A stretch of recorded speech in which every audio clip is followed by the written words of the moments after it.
The 3 years of fighting in eastern Ukraine has forced the armed forces to shed its decades-old system and modernize. Ukraine inherited a part of the Soviet Union's mammoth military production. Now the government is working to develop it to suit a Western-style military force. While Ukraine's defense sector continues to grow, the occupying forces in the east of the country are testing modern Russian military equipment.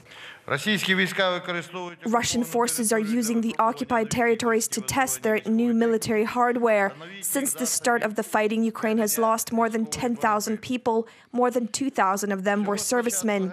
The past 3 years have been monumental for Ukraine's military. In terms of production, Ukraine has begun focusing on manufacturing modern weapon systems. The armed forces have been outfitted with the latest Verba artillery system, Molot mortars, and Cossack-2 armored personnel vehicles. This year, the government adopted a resolution for the production of military equipment for the next 3 years. This allows us to understand the current and urgent need of our army and the ability of our manufacturers. This is how the defense sector will increase its capabilities.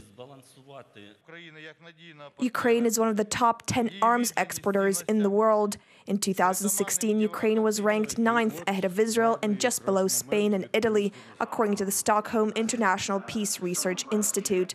Last year, Ukraine signed at least 65 weapons export memorandums with 20 countries, including the US, Canada, the UK, and China.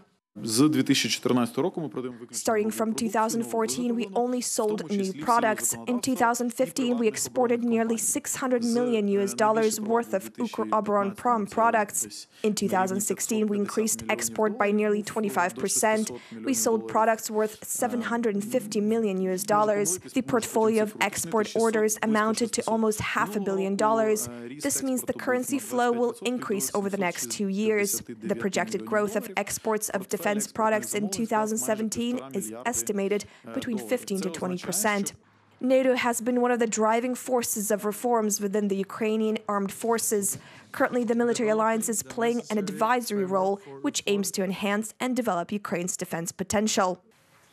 In terms of practical support, we have been advancing with the implementation of the Comprehensive Assistance Package for Ukraine, which was adopted by heads of state and government at the most recent NATO summit in Warsaw.